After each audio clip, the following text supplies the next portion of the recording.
So I'll admit to feeling a bit nervous about this, and I'm here mainly because Barb just is relentless in getting people to speak, but I am happy that I'm doing this. It's been difficult because it's an emotional thing to go through, and so anyway, I'll just do the best I can. I do have Kleenex. So a lot of what I'm going to tell you today is family lore, or things that have been told to me by my family, relatives that still live on the Isle of Man, my mother, my father. There's other stuff in here. My brother is quite a keen historian, and I actually wanted him to do this, but he has supplied me with a lot of dates and information that's made this really quite easy for me. So I'm going to start, and I also, of course, have included some stories about me growing up in Royal Oak, which I believe is the purpose of why we do this. So, my grandfather, John James Quayle, was born on the Isle of Man in 1878, and he was one of a family of 6 children. So the name Quayle is actually an anglicization of the Gaelic Scottish MacPhail, which means son of Paul.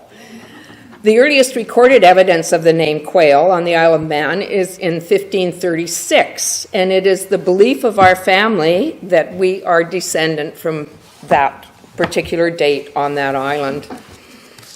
Family legend has it that 2 fishermen were shipwrecked on the Isle of Man, and at that time they walked inland until they could no longer see the sea, and they dropped their oars, and that's where they decided that they would stay.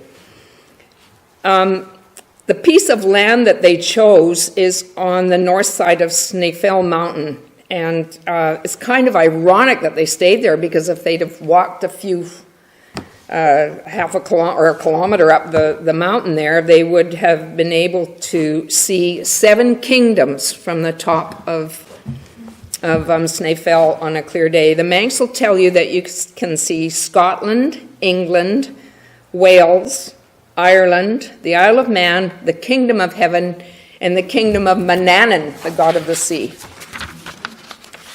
All of my family have been able to visit that historic site. Now, the first visitor to the Isle of Man was my brother Larry, and he went in 1966 with George Frobene. Some of you probably know the Frobene family. And at which time he met our second cousin Helen. And he lined up Helen with my younger sister Cheryl as a pen pal, and to this day they still correspond. My husband Russ and I and our kids have been there. My parents were there, and most recently for my 3rd visit in 2012, I took my sister, who then turned 60, to meet her pen pal Helen. So I have some photos here that I brought with me, and there's a photo of Cheryl and I standing on the top of Mount Skeeal, looking down onto the old tenant farm that my grandfather grew up on. And there's a photo there of my son and I, taken in an earlier time in 1984. He's in the red jacket and I'm in the white coat, and we're exploring the family ruins. And the other photo that is there is of my sister Cheryl meeting her pen pal Helen for the first time. I brought an artifact with me from that lot. This was a slate tile off the roof of the house. You can see where they would put the peg through to hold it on. And I've carried that with me since 1984 on our travels. So the land it's very rocky and windswept, and it's in a district known as Blockiri, and it's presently owned by the Manx Water Board, and it's uninhabited today by people. After going there and after listening to stories from my grandfather in his later years, I realized that he was the original boy who walked uphill to school back and forth in the snow both ways. It's a horrible place. My grandfather had left Blockiri by 1901 to take up his trade as a carpenter joiner, and Larry's research showed that he met his bride-to-be, my grandmother, Mary Mackenzie Knox, around this time in Scotland, where he worked as a carpenter. He sailed from Liverpool, England on March the 2nd, 1904 on the Cunard liner Ivernia and disembarked in Boston, Massachusetts. His shipmate at that time was Robert Cuthbert, also a joiner. Is he a... No? They headed to St. Louis, Missouri to work on the 1904 exposition. I don't know about his trek to the West Coast or my grandmother's arrival in the United States, but they married in Santiago, California in 1907. My Uncle Johnny was born in 1908, my Uncle Neil in 1909, and my Uncle Charlie in 1913, all of them in Santiago, California. Just before my Uncle Neil was born, my grandmother's sister, Cecilia, traveled to the States to be with my grandmother while she had the baby, ended up working in a bakery in that area, but she was married to my grandfather's younger brother, Uncle Benny, we always knew him as, and they settled in Vancouver when my grandfather and grandmother settled up here in Victoria. Now, the 1910 census, U.S. Census, shows John and Mary Cuthbert with children Ford and Grace living in the same home as my grandparents and Uncle Johnny and Uncle Neil. And no? No? Okay.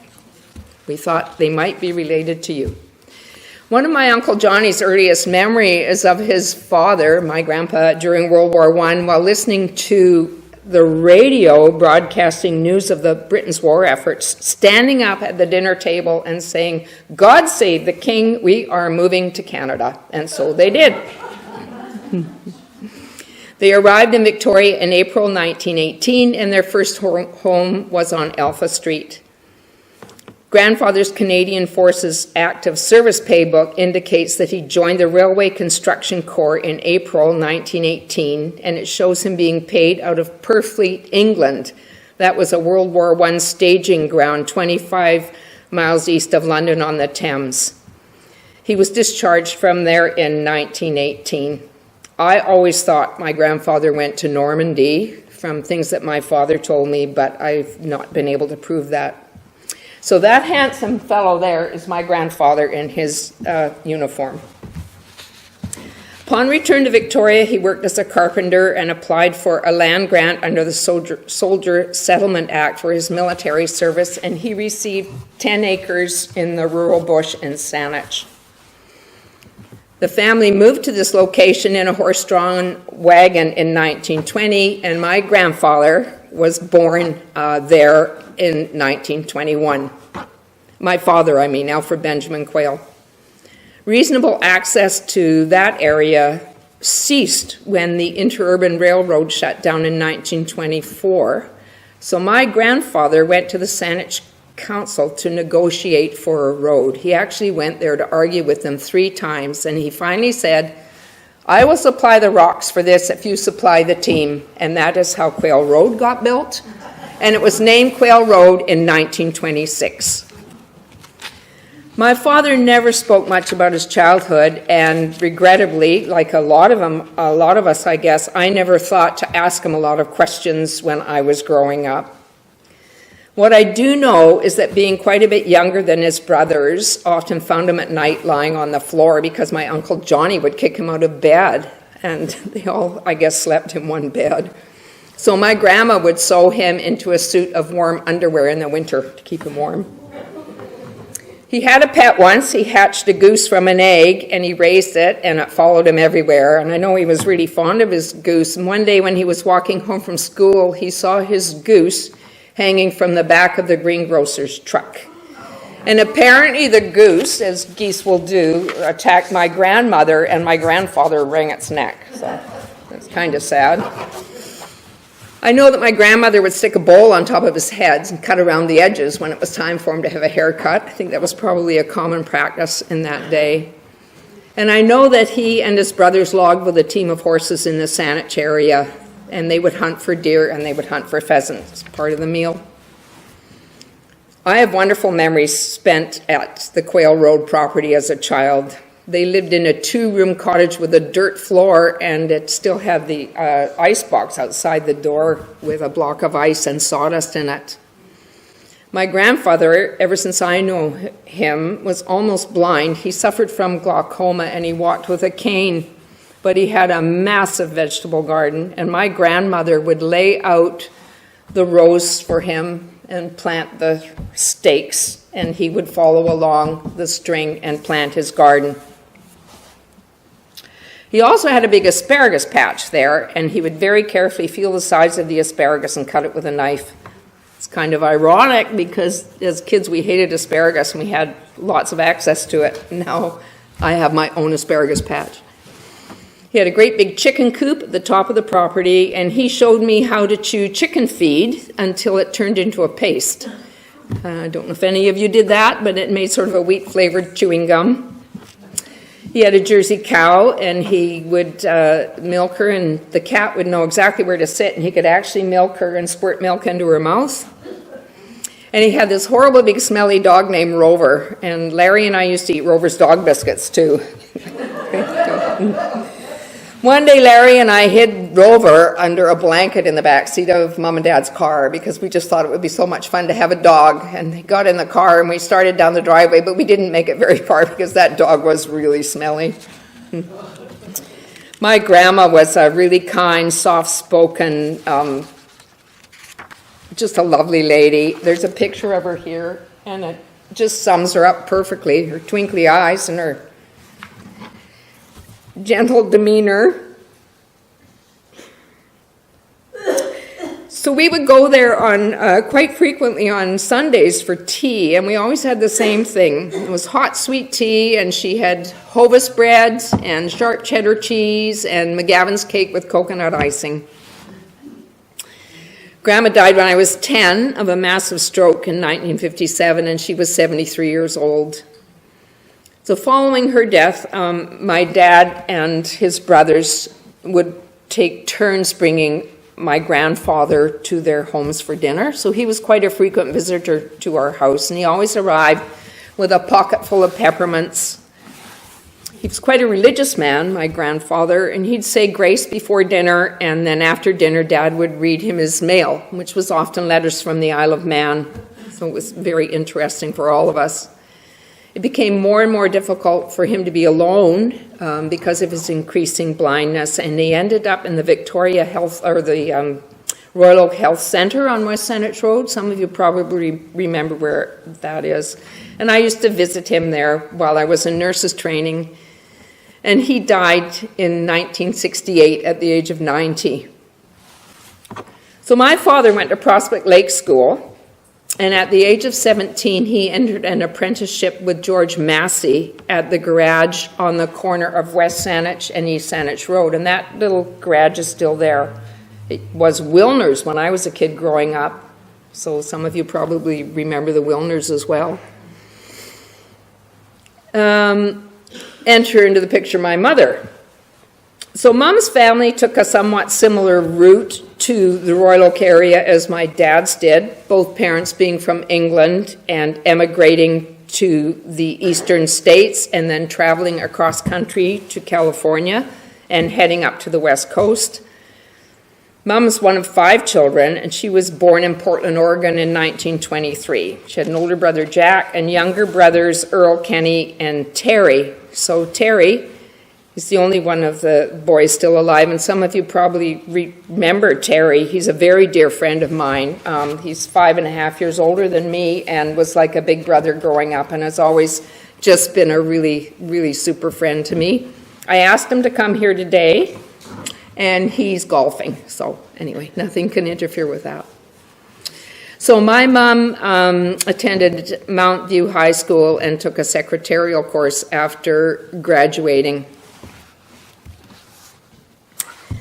The Marson family built this house here, which was adjacent to the Maltwood property at that time. So some of you might remember that house. It's now been demolished, and I think there's apartment buildings there. So that picture is of my mother and father courting, and they're sitting on a rudge. And I think that's sort of a motorbike that you start with a kickstart. I don't know too much about it, but anyway. My Uncle Jack always said that Grandma and Grandpa were happy that Dad didn't buy a car. He thought their daughter would be safer on the back of a motorbike than in the backseat of a car. Anyway. Mom's family moved to Victoria when she was 6, so that would mean that they had arrived here after the Quayle family. What else did I want to tell you about that? So how my mother met my father, well, she noticed him down there, this handsome auburn-haired chap, and she used to let the air out of her tires on her bicycle and go down so that that's how they met. My dad was in the Wavy Navy, the Royal Canadian Naval Reserves, volunteer reserves, and he served as a petty officer on minesweepers on the West Coast during World War II. So Mom and Dad were married in this church on March the 26th, 1943. Mom was 19 and my father was 21, and their wedding picture is there. And I also brought their registration of marriage certificate. It's kind of cute to see because there's a question on here, question number 12. Can the bridegroom read? Can he write? And number 24 is, can the bride write? Can she read? So there they are. I'll leave it here and you can look at it. It's quite different from the registration of marriage that we went through, of course. So following the reception and the ceremony, they took the bus back to their apartment. Dad was in his uniform and Mom was in her dress, and the passengers on the bus stood up and gave them a round of applause. And I've just recently learned that they went to their new apartment, and this apartment was in the home of Heather McDonald's grandparents. Your husband's grandparents, the Hendersons. And I remember meeting them as a young girl. So under the Veterans Land Act, my father purchased an acre of land on East Saanich Road, and he and Mom began construction of the house that they would know until they died. We were one property up from my grandparents on Kentucky, and next door to Marilyn Smith, and my godparents, Verna and Warden Cudmore. Dad was no longer in the Navy. He went back to working as a mechanic until he started working with my mother's older brother, Jack, at the M&M Floor Company, laying hardwood floors. So the first thing they built on that property was the garage, and I remember being bathed in the sink there and playing on the construction site. One day I climbed up on a pile of drainage tile and collapsed it, and I squashed my brother's middle finger. He frequently shows me that. It's tragic. So we lived close to Grandma, and she would babysit us quite often. So when I was 5.5 years old, my mom told me she was going away for a few days, but when she came home, she would have a really neat surprise for me. So I was so excited when they came up the driveway and she came home, because I thought I was getting a green water pistol that I'd had my eye on. And she brought home a little red-headed baby girl, and that would be my sister, Cheryl. The three of us were christened in this church. So Cheryl was still in a crib when we moved into our new house with its beautiful hardwood floors. The house is still there today. There's a little picture there. It shows the garage next to the house, and it's still on Viewmont Avenue. So when I looked out of my bedroom window as a child, I would see nothing but rolling fields and oak trees and an old wind socket on a post that was most likely a remnant from World War II. Because we backed onto the huge Rithett property, which was originally the 1,000-acre Broadmead farm, where Robert Rithett raised thoroughbred racehorses, and you could still see the racetrack that he built there.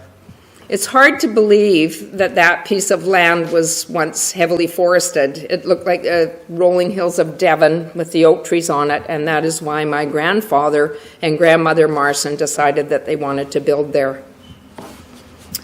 Our street at that time was the main access to the cemetery, and that was pretty exciting because occasionally there would be a military funeral, and they used to mass on the side of the street.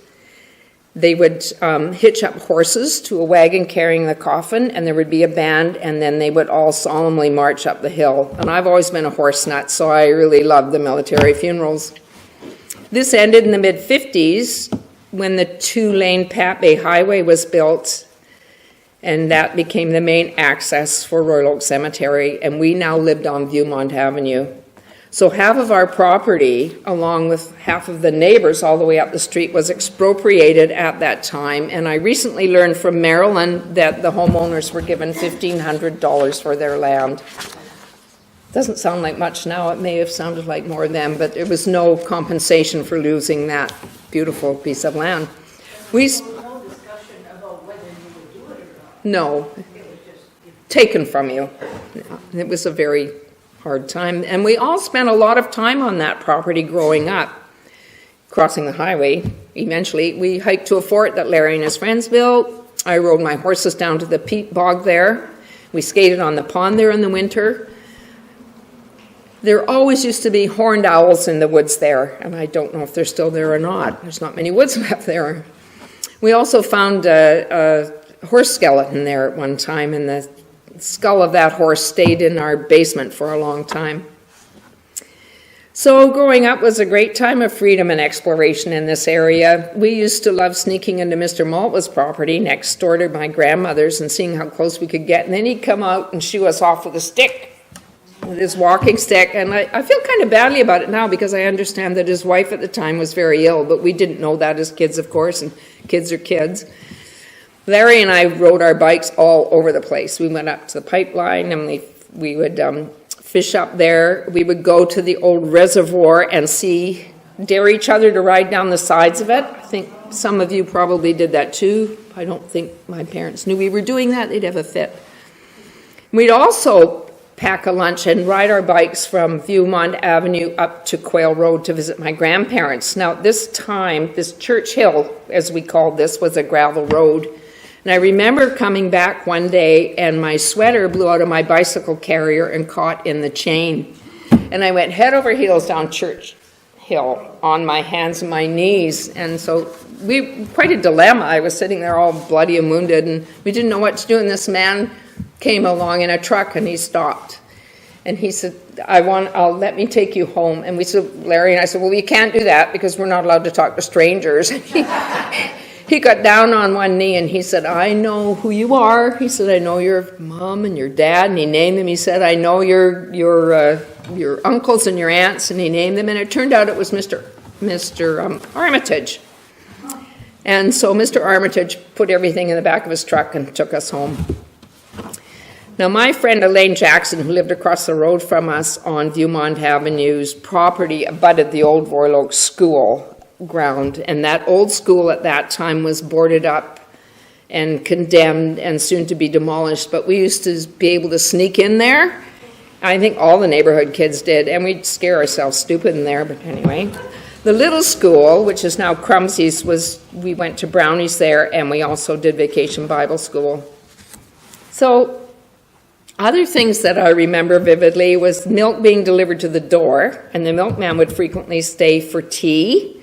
The McGavin's truck came to the door with the bread, but my favorite was the Watkins man, because if you opened the back of his truck, there were little shelves in there, and it smelled so good. And my mom used to buy the mentholatum ointment and orange-flavored cod liver oil from him.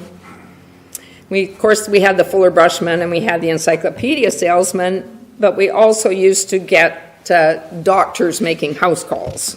That doesn't happen anymore. Right. Larry remembers that Sid Petch, a friend of my dad's, drove the bus from Victoria to Sydney, and he'd occasionally stop at our house for coffee on his way back if he was ahead of schedule, because his next stop was down by the 5-mile marker on West Saanich Road. Is that still there? I'm not sure if that White Rock is still there or not. So my parents had a really close circle of friends, and some of you may know them or know their kids. Tom and Gladys Wilson, Doris and Ray Oliver, Bill and Eva Heater, and Jim and Doreen Amos. And we became friends with their kids growing up, and a lot of us used to go camping together. That would be our summer holiday up at Parksville. And Janet Wilson is a dear friend of mine to this day. The other thing that we used to all do was my parents would square dance at the Women's Institute Hall, and as kids we used to go and sit and watch them. Doris and Ray Oliver were the best, I tell you. They were amazing. Every Halloween, my mom and dad would have a huge bonfire, and the whole neighborhood would come. Mom would be making pumpkin pies for days before that, and we'd all cook hot dogs and marshmallows over the fire. And Dad would throw potatoes into the embers, and then we could eat them with lots of butter. My family's still crazy about Halloween. My brother, for quite a while, had a fireworks license, and every year at my sister's, they'd have a big pumpkin carving contest, and Larry would let off a fireworks display. think he's passed that over now to one of the nephews. We had a funny old lady on our street, actually. Her name was Mrs. Cooper. I know Marilyn remembers her too, but she'd often visit, come for tea, and would end up staying for dinner. My mother used to tell me that she had imaginary friends. She was a little bit daft. But one of the things that Mrs. Cooper did was she opened a little store in front of her house. And I don't know if any of you remember that or not. And you couldn't do that today, that's for sure. You'd need a permit. But she used to sell pop and ice cream and candy to all the neighborhood kids. So Larry sent me a story that he wanted me to share with you, and it's called Chatterton's Pig Barn, circa 1956. So Drew and I were shooting arrows at a target back by the west side of the defunct pig barn. A couple of the arrows had missed their mark and skittered under the barn. It was getting dark and approaching the time for me to go home to dinner. I believe it was Drew who lit the newspaper in order to provide light to retrieve the arrows. What could possibly go wrong? Well, we were having dinner when we heard the wail of sirens. A while later, our phone rang. It was an excited Drew. Could Larry come to his place and watch the firemen put out the blaze? Well, that didn't fly. There were soon to be consequences. Somehow, Drew negotiated the terms of his punishment, and I was allowed to assist him. When I arrived at the Chattertons a couple days later, I was met by Drew and a rather serious-looking Mrs. Chatterton. There were 2 large boxes of Eddie's wooden matches on the sidewalk. Our punishment was to light and blow out, one at a time, all of the matches. We had to account by keeping only partially burnt matchsticks. Mrs. Chatterton left us to our task. Of course, we devised methods of mass lighting and extinguishing, including bodily fluids.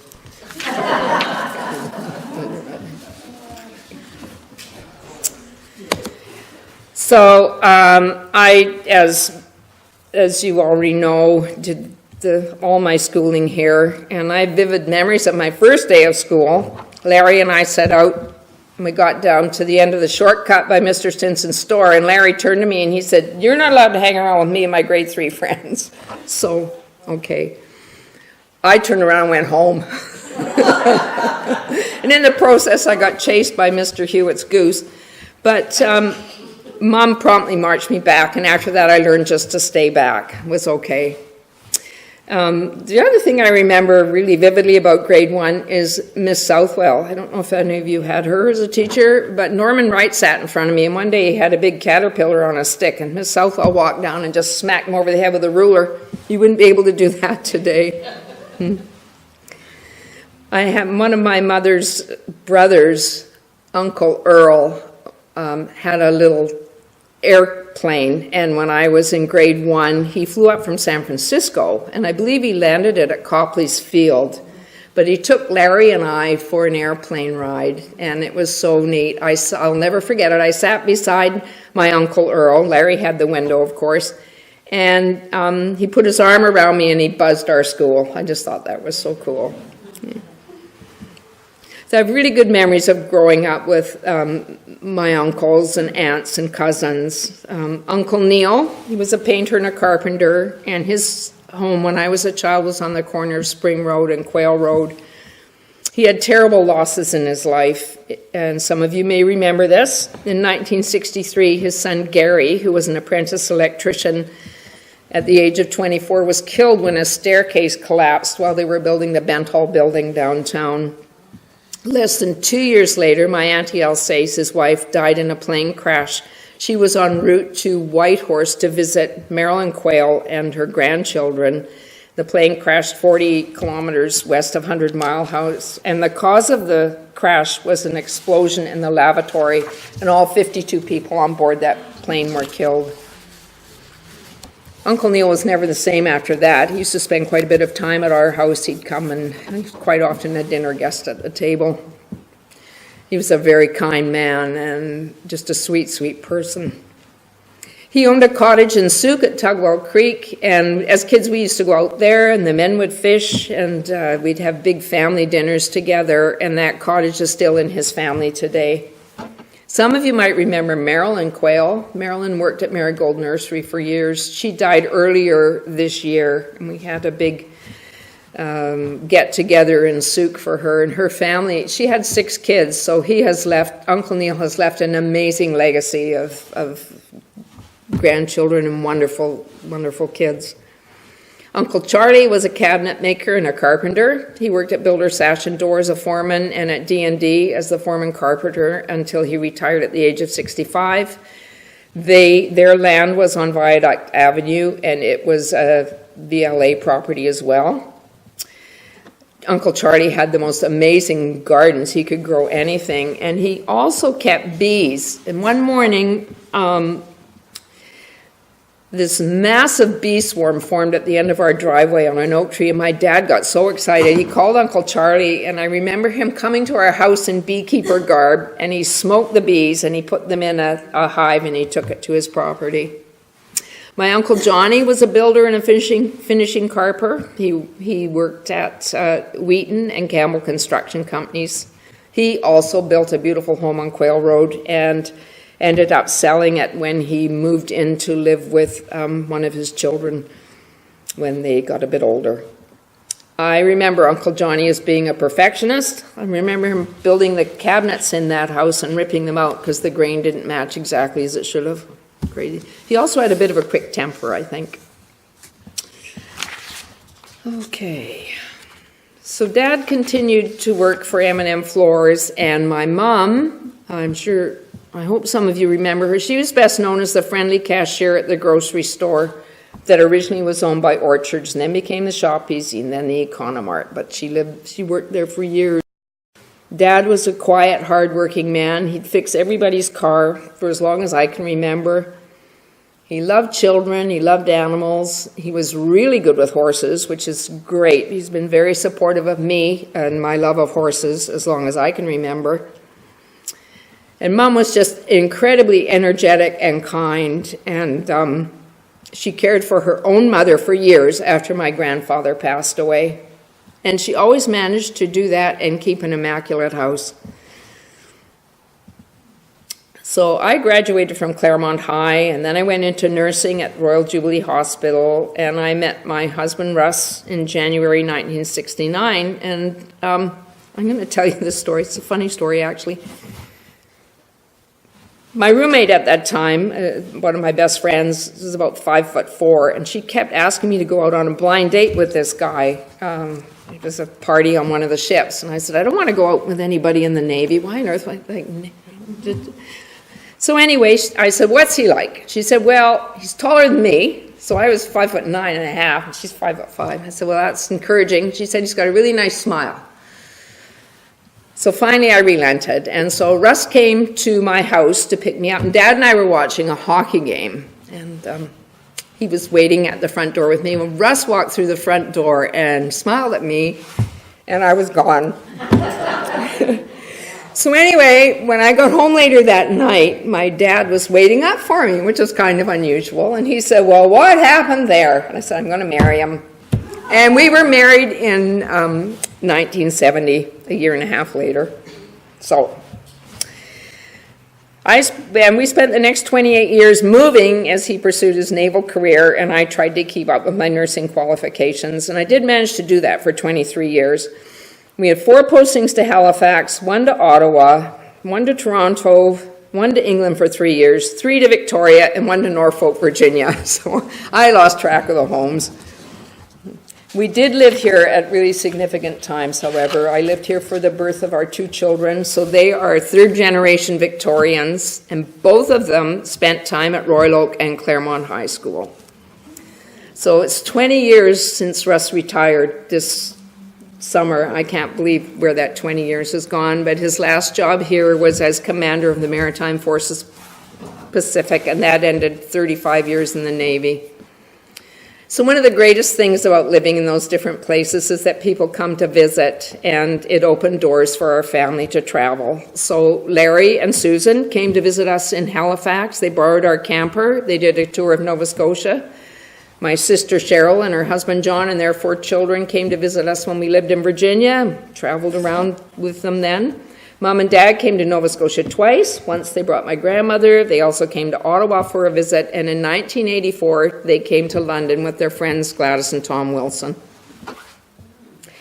Now that was so much fun. So Gladys and Tom stayed with us a few days and went off to do their thing, and then Mom and Dad went over to the Isle of Man to meet up with family there and to visit the birthplace. And Mom said, "Oh, we have some friends who live in Yorkshire, and do you mind if they come and stay when we come back and visit us?" I said, "No, that's fine." So anyway, their names were Dennis and Veronica. I can't remember their last names, but they arrived, and I was talking to Dennis in the kitchen as I was cooking his dinner, and I said, "Gee, it's funny, I don't remember my parents ever speaking about you." And he said, "Oh, well, I just met your mother earlier this year. We were visiting Victoria, and we shopped at the grocery store, and I met her when I was checking out." She was incredibly friendly. Anyway, they stayed with us for a few days too.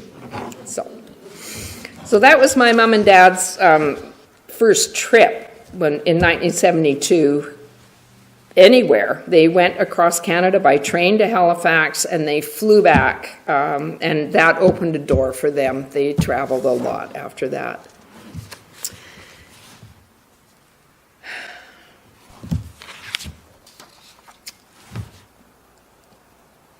It's the hard part.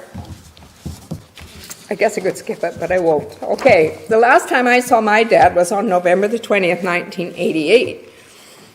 Our daughter Julie had a horse, and Dad, always a keen follower of the horse thing with us, came to watch her in her riding lesson. And I remember it really well because he was flying to Hawaii that day, and I couldn't believe that he came to watch this riding lesson. Now, 2 years prior to this, my father had a sinus cancer removed that was a direct cause of inhaling the sawdust working on the hardwood floors.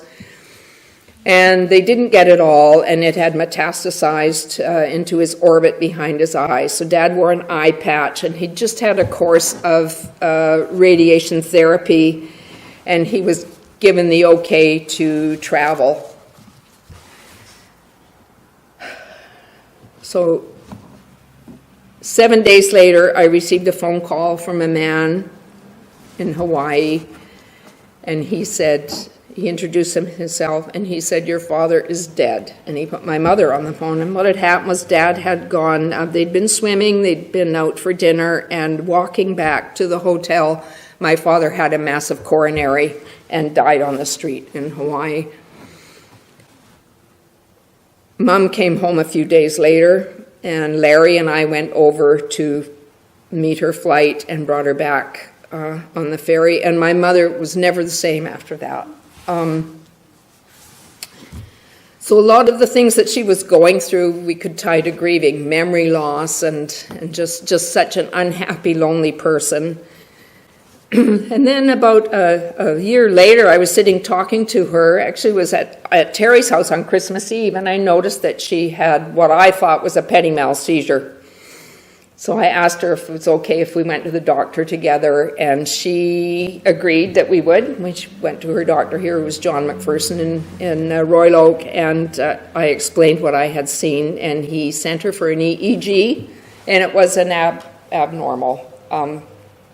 And she was being referred to a neurologist when she had a grand mal seizure. One of the neighbors found her wandering on the street, and I got a phone call from the hospital.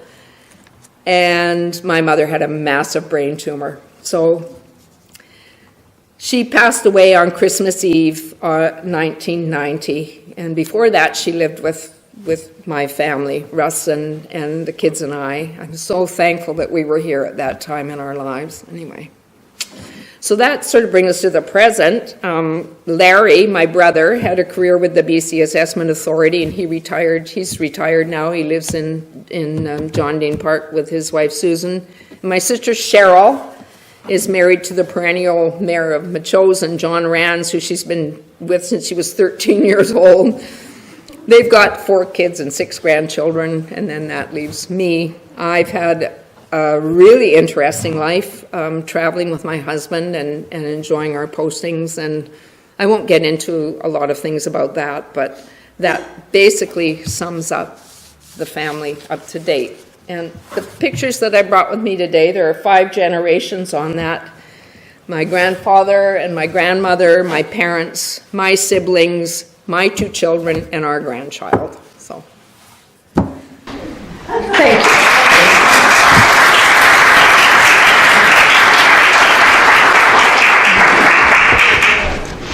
Questions if you're willing to answer questions. I will if I can. I was hoping my brother would be here to answer questions. Where was the house on Quail Road located?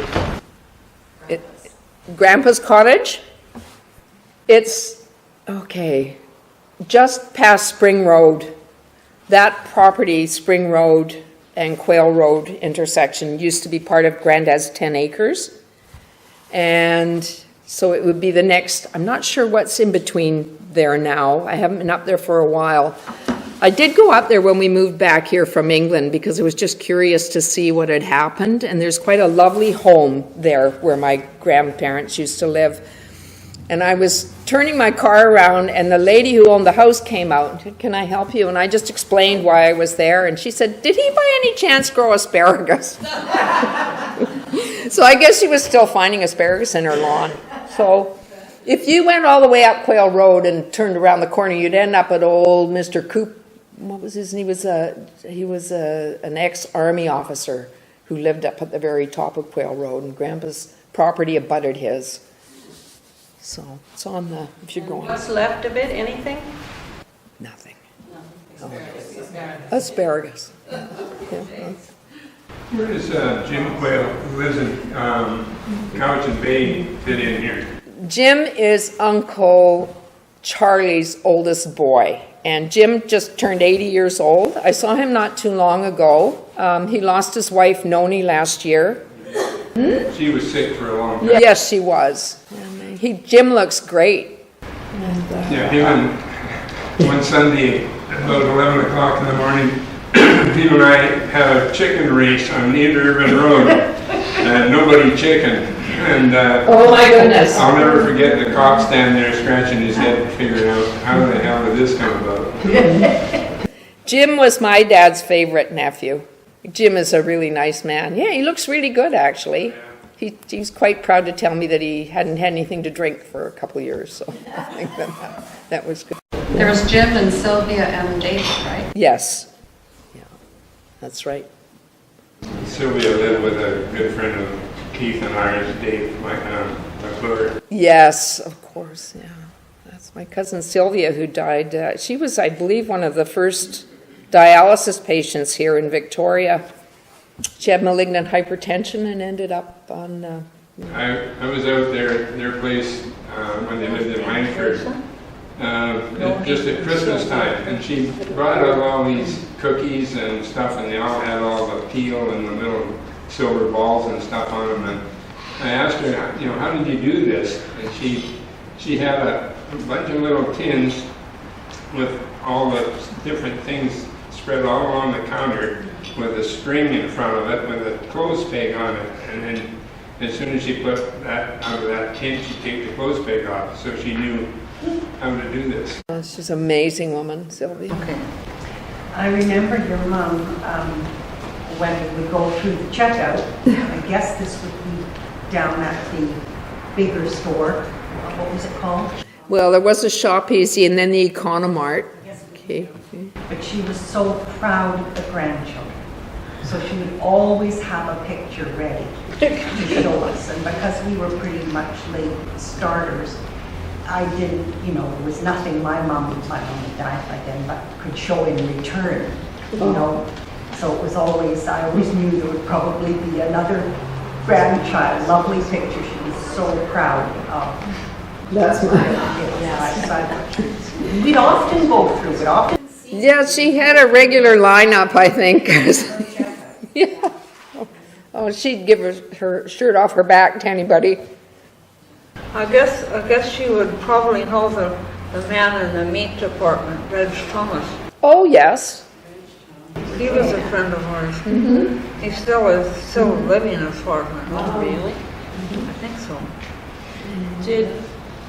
I remember at Brownie's on a Friday, your mother coming to get you, and you were going for fish and chips, and I got the impression you had fish and chips every Friday, and I was Not every Friday, but do you remember the old British fish and chip shop?